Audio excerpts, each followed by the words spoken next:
Today I've been inspired by my friend Tammy over at On The Level Leadership with 5 habits that are really hallmarks of terrible leadership. They're going to kill your leadership authority if you do these things. So let's jump in. Number 1, starting your day in your email inbox. If you begin the morning by sitting at your desk, looking into your emails, thinking, I wonder what's come in, I wonder what I need to deal with, you haven't prioritized properly and you're probably not getting your most important things done. So don't start your day in your email inbox. Start your day with your most important task.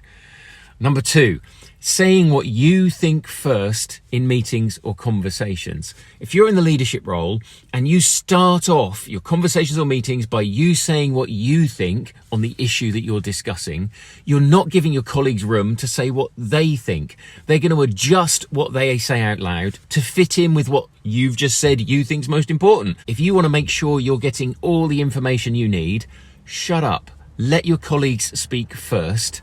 You speak last. Habit number 3 that's going to kill your leadership authority is saying sorry every time you bring up a difficult issue. I've got a colleague who does this. Every time they raise something that's a bit tricky or a bit contentious, they say, sorry to say this, but, and after they finish saying it, they say, sorry for raising that. Don't be sorry for raising difficult issues. You absolutely need to raise difficult issues. That's your job as a leader. And when you say sorry, you weaken the power of bringing the thing up.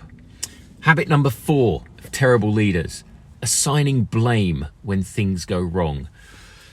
Yes, you need to work out what happened. You need to figure out where the mistake was and you need to work to fix it so that it doesn't happen again. But it is a weak leader who says, that wasn't my fault, Mike got that wrong.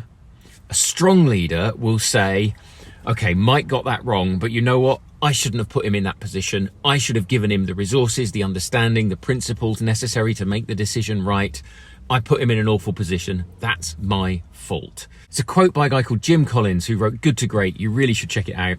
He says, when things go well, look out of the window. When things go badly, look in the mirror. Don't be assigning blame. Instead, look at what you could have done differently to make the mistake less likely to happen. Habit number 5, terrible leaders, things that are going to kill your leadership authority, is pushing yourself past your own good stress point into bad stress. So when things are really difficult and complicated, when you're in a leadership role, it's really tempting for you to take on too much, to push yourself, and to some extent, you have to do that. That's a leadership function. But if you push yourself past the point where you're operating effectively and you're in control of everything that you've got to do, you're not going to be serving your team best. When you get on an airplane, they always say, put your own mask on before you help somebody else. Because if you collapse and fall over because you're stressed and burnt out, you're really going to weaken your team. So the bad habit is pushing yourself too far. The flip that you need to do is make sure you're in control of your workload so that you can best serve your colleagues and make sure that they're in control of theirs. Okay, 5 habits, terrible leaders. If you do those things, you're going to kill your leadership authority. So flip them around, make sure you're on the right side of them. That's today. Now I'm going to go and watch Tammy's video over On The Level and see what 5 habits she picked. I'll link it in the description. You should go watch her too. I will see you very soon.